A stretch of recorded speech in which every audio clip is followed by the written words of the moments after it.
China దృష్టిలో పెట్టుకోండి. Do every project. ఈయన 3000 ప్రాజెక్టులు అన్నారు చంద్రబాబు నాయుడు గారు. 3 జాయిన్ సార్ అన్నాను నేను. ముందు 3 తెస్తే 0 పెట్టుకోవచ్చు. ఆ విధంగా వైజాగ్ కూడా బాగా డెవలప్ చేయాలి. ఈ రోజు కూడా నేను 3 రాజధానులకే ఓటేస్తాను. ఎందుకేస్తానంటే let the 3 places develop.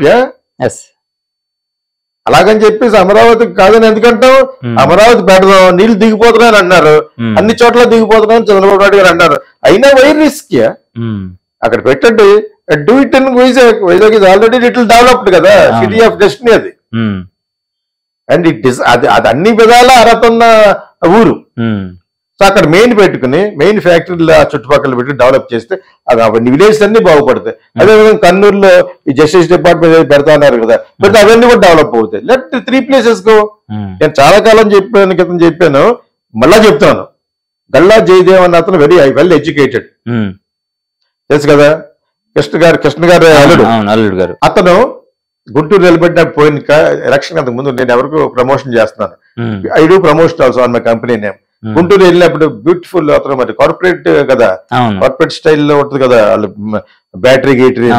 So beautiful ads పెట్టాడు, వేరే మంచి యాడ్ కంపెనీ చేసినట్టు ఉంది. డిఫరెంట్ ప్లేస్ లో డిఫరెంట్ క్యాపిటల్స్ అన్ని. తర్వాత సైలెంట్ అయిపోయాడు బికాజ్ వాళ్ళ కమ్యూనిటీ ప్లస్ అతను తెలుగుదేశంలో చేరిపోయాడు కాబట్టి. అదే వాళ్ళ ఫాదర్ బాగా ఎడ్యుకేటెడ్, అతను బాగా వెల్ ఎడ్యుకేటెడ్. పార్లమెంట్ లో కూడా మంచి ఇంగ్లీష్ మాట్లాడతారు. ఆయన సిస్టర్ కూడా ఎప్పుడెప్పుడు చూశాను ఏబిఎన్ లో, ఇందులోను చాలా బాగా మాట్లాడతారు వాళ్ళు. అరుణ్ గారు అబ్బాయిలు, కృష్ణ గారు అల్లుడు మహేష్ బాబు బావమరిదని బావగారు. సో ఇది అతని ఫిలాసఫీ చాలా బాగా పెట్టాడు. గుంటూరులో నిలబడడం కోసం చెప్పాడు. సేమ్ థింగ్ జగన్ చేశాడు. కానీ జగన్ చేసిన దాంట్లో కుట్ర ఏంటంటే కమ్మ వాళ్ళకి దెబ్బ కొట్టడం కోసం దాన్ని నాశనం చేశాడు కావాలని. అది పొరపాటు.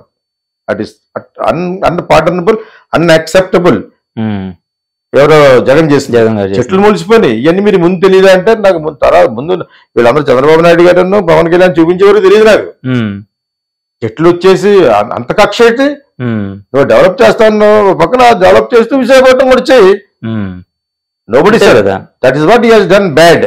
ఇప్పుడు ఇటువంటి కరెక్షన్ చేసుకుంటూ వెళ్తున్నారని నేను అనుకుంటున్నాను. ఐ ఎక్స్పెక్ట్ చంద్రబాబు నాయుడు గారు, TDP and Janasena and BJP కూటమి విల్ డెఫినెట్లీ విల్ డూ. ఒకరితో ఒకళ్ళు మాట్లాడుకోవాలి. యాక్చువల్ గా ఒకళ్ళ స్టైల్లో వెళ్ళిపోతే మళ్ళీ బ్యాడ్ వచ్చే అవకాశం ఉంది. అది ఎవరికి వస్తుంది? యాస్పైరింగ్ సీఎం ఎవరు, యాస్పైరింగ్ లీడర్ ఎవరు? లోకేష్. అతను బాగుండాలంటే యాక్చువల్ గా అతని ప్రవర్తన బాగానే ఉంది, ఎక్కువ మాట్లాడలేదు. వాళ్ళ వెనకాల ఉన్న ఒక తొట్టినా కూడా ఇద్దరు ముగ్గురు పట్టాకు ఉన్నవాడు ఎవడ వేస్ట్ ఫిల్స్ వాళ్ళు మాట్లాడుతూ ఉంటారు. ఎందుకు మీకు ఎందుకు? అది ఎవరికి డిఫ్లెక్ట్ అవుతుంది? లోకేష్ గారికి అవుతుంది. నువ్వు ఎందుకు మాట్లాడుతావు? ఊరుకో నువ్వు. అతను సైలెంట్ గా ఉన్నాడు కదా పెద్ద అంటే త్వరడే వయసులో. But what ever it is, అతనికి బాగుండాలంటే అతను కొంచెం ఇవన్నీ కూడా తగ్గించేసుకోవడం బెటర్. అయిపోయింది ఆ మ్యాటర్. ఎందుకు? ఇప్పుడు రాంగోపాల్ గారు ఆ వయసులో 60+ ఉంటాడు. ఆ వయసులో అతను ఏమైనా కొట్టాము ఏమైనా అయింది అనుకోండి, entire film industry will be against you. ఖచ్చితంగా సార్ అది. Okay, don't do that. And also అతను ఫిల్మ్ మేకర్ గా మీరు ఏం చేయలేరు. డైలాగ్ కూడా చెప్పొచ్చు. It's democratic country, largest democratic country after United states.